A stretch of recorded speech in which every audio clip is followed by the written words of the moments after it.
Bine v-am găsit, dragii mei din Zodia Fecioară, oriunde v-ați afla.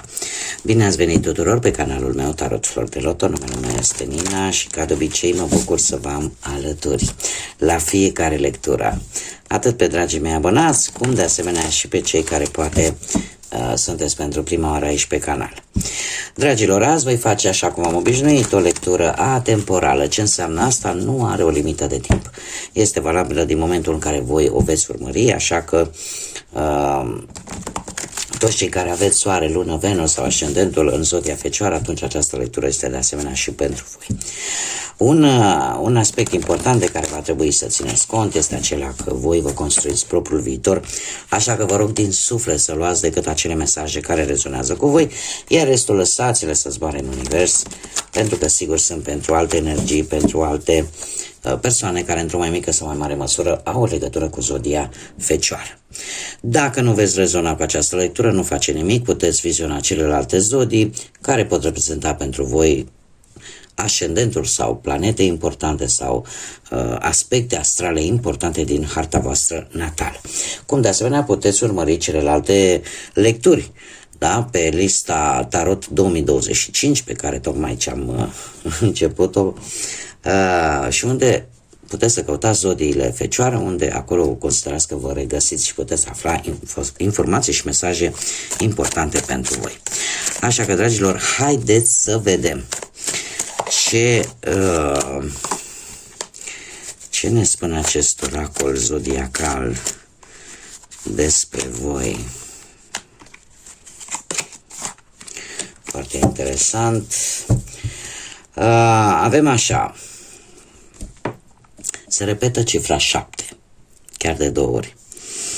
Și avem aici și 2 zodii de foc, Berbec și Săgetător. Dar haideți să revenim la cifra 7.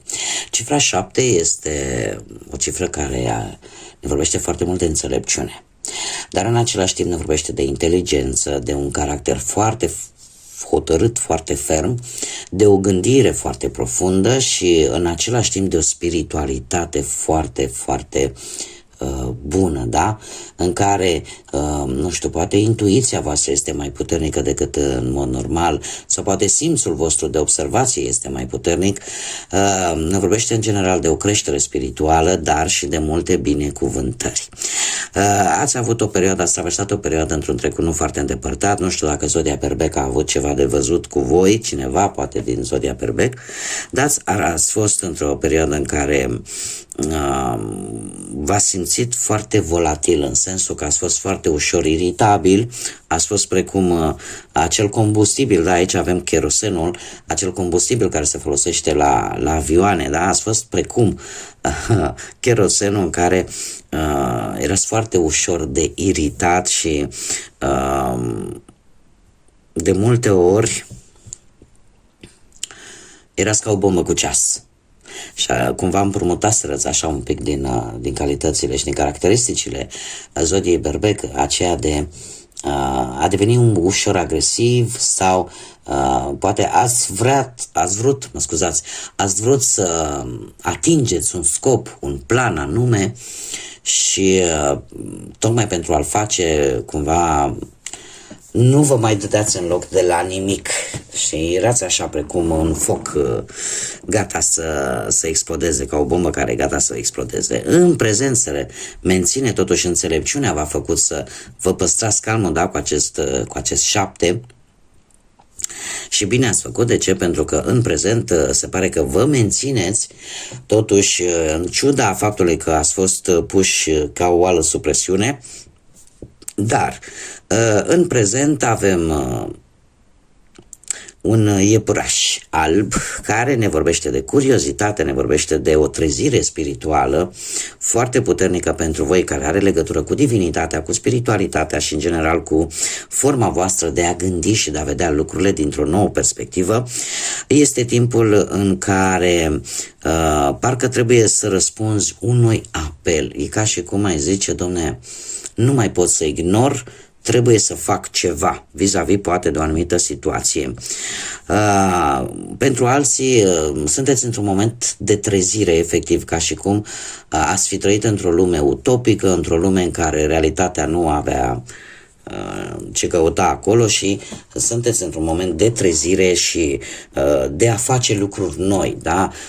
Zodia pe care noi avem aici, Săgetătorul, îmi spune că sunteți foarte însetați de aventură, însetați de cunoaștere și chiar dacă voi lăsați impresia că totul va fi bine, asta o faceți pentru că asta simțiți.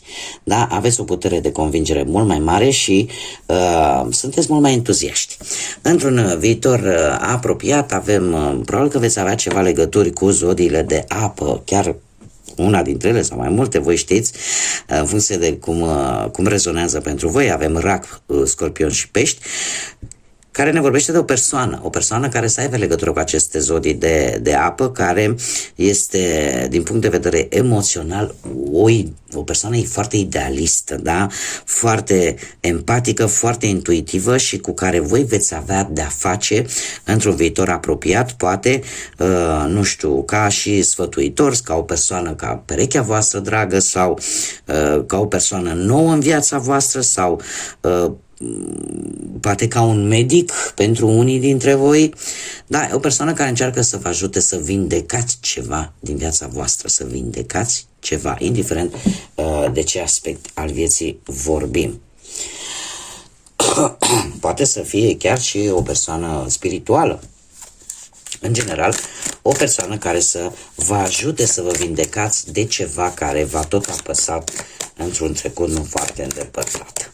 Bun, haideți să trecem mai departe și să vedem pe plan profesional ce vine pentru dragii mei din Fecioară. Dragilor, pe plan profesional, eu aș spune că unii dintre voi ați avut o călătorie în interes de muncă, poate unii chiar ați lăsat un job cu ceva timp în urmă sau poate că chiar alții poate ați acceptat un loc de muncă care să fie un pic relaționat așa, ori cu apa, ori cu transporturile. Posibil, da? Nu e obligatoriu.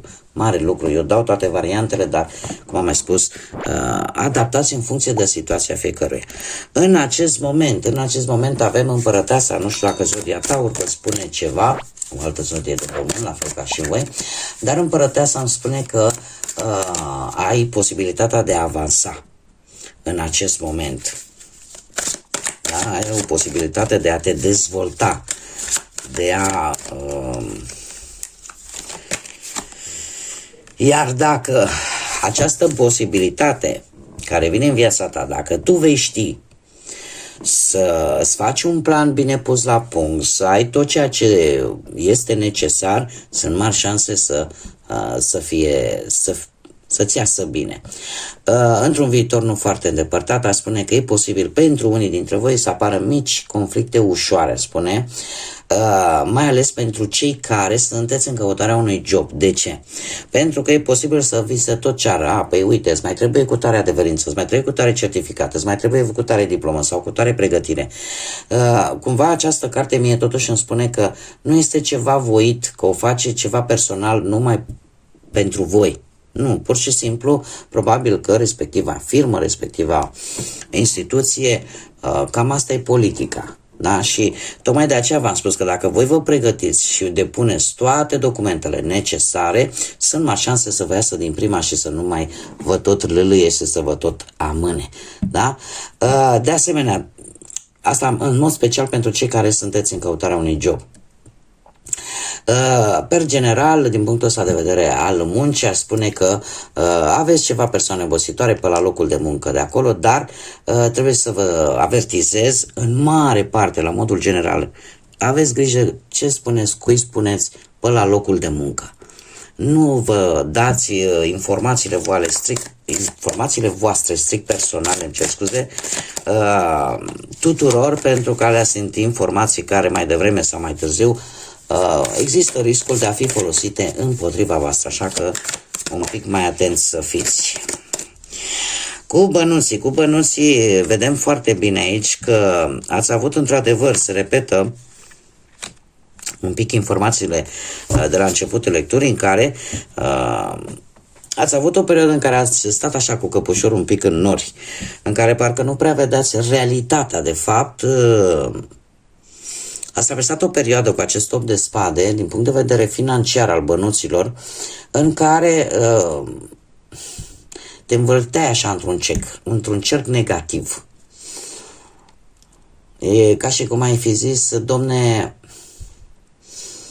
nu găsesc nicio soluție. Poate că aveai o situație financiară destul de complicată și nu-i găseai soluție. Te învârteai într-un cerc și nu te gândeai decât, nu am cum să ies de aici, deci gata, până aici mi-a fost, și efectiv nu făceai altceva decât să atragi și mai multă energie negativă către tine.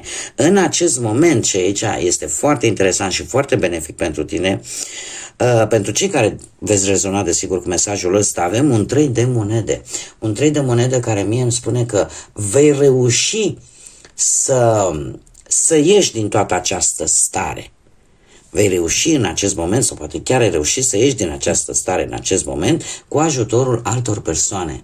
Altor persoane care vor încerca să te sprijine, care vor încerca să te ajute.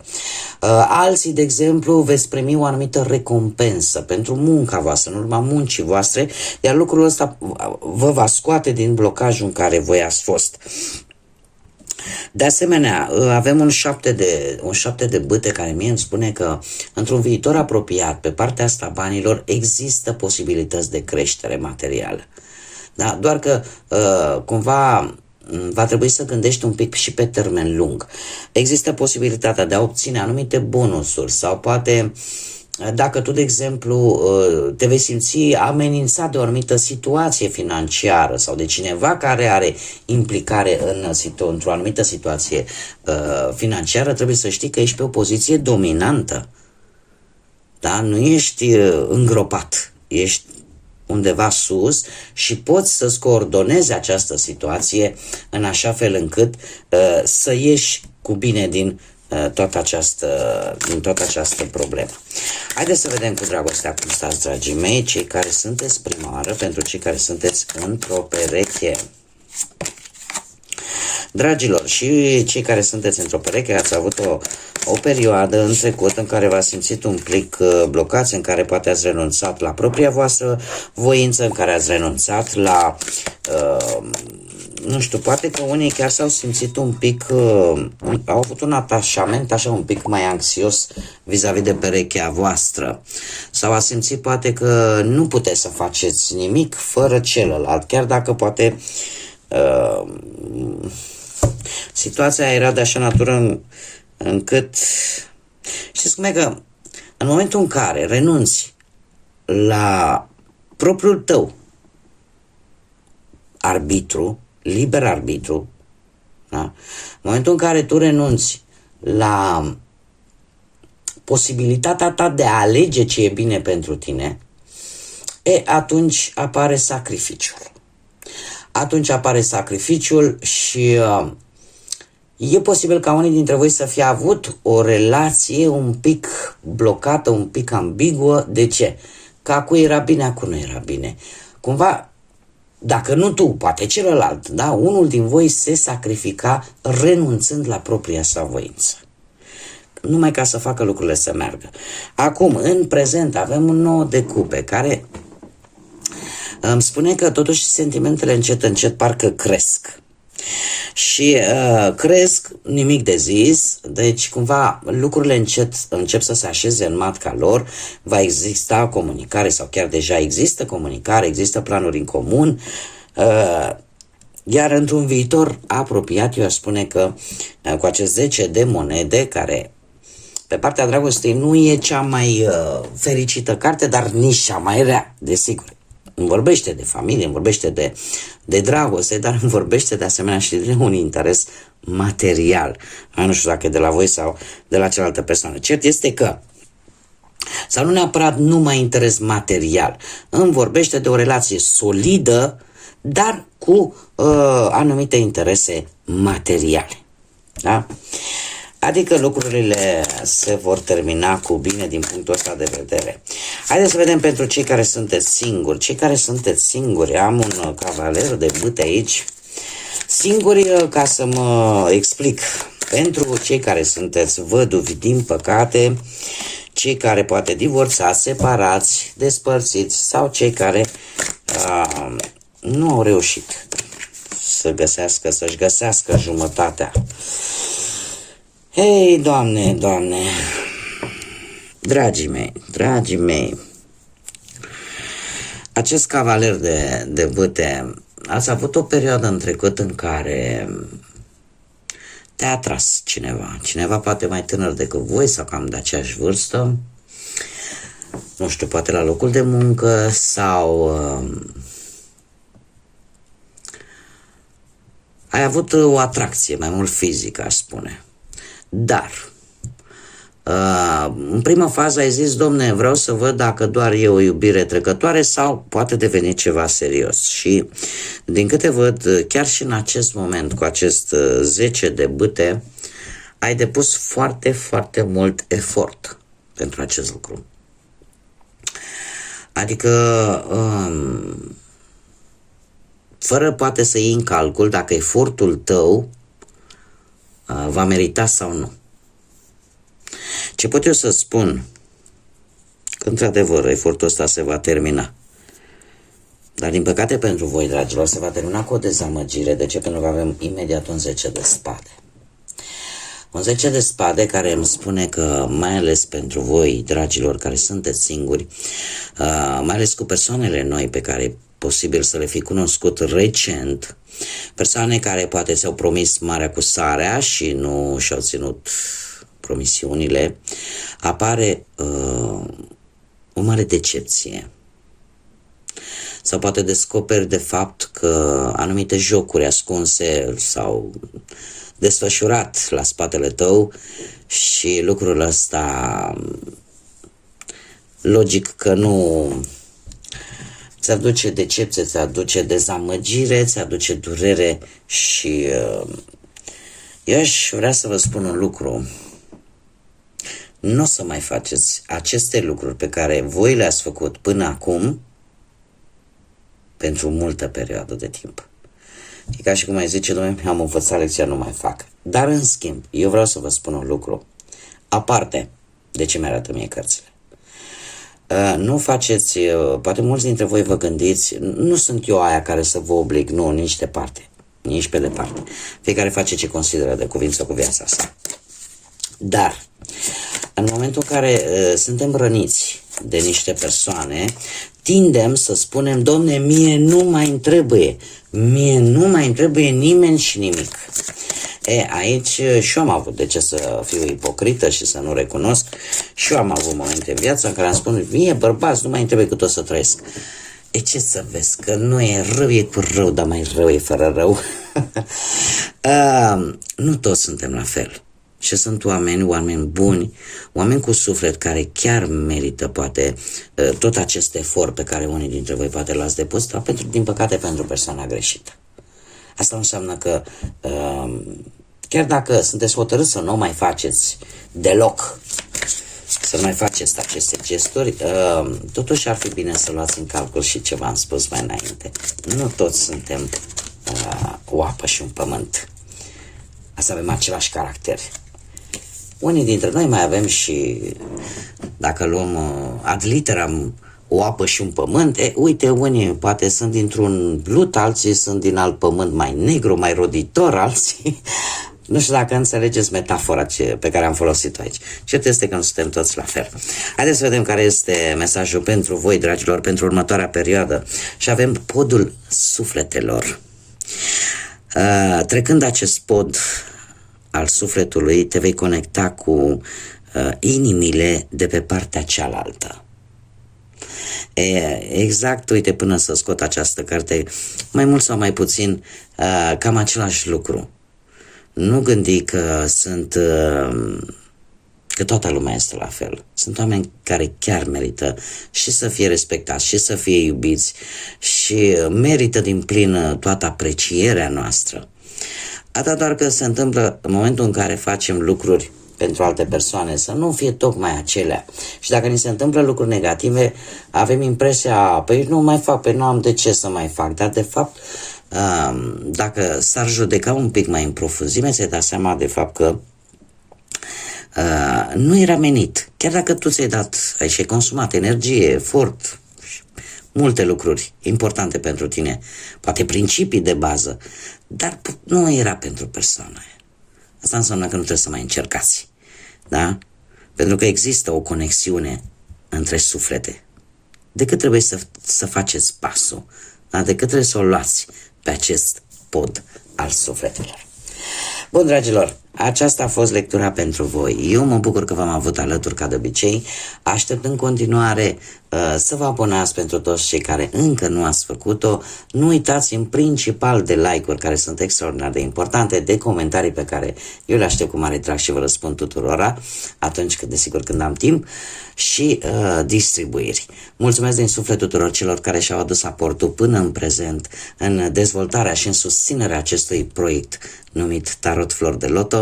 Mii de mulțumiri tuturor, iar până data viitoare când ne vom reîntâlni la o nouă lectură, vă doresc tot binele din lume, să aveți parte de multă lumină în suflete și în gânduri și, desigur, ca de obicei, să fiți iubiți, dragilor.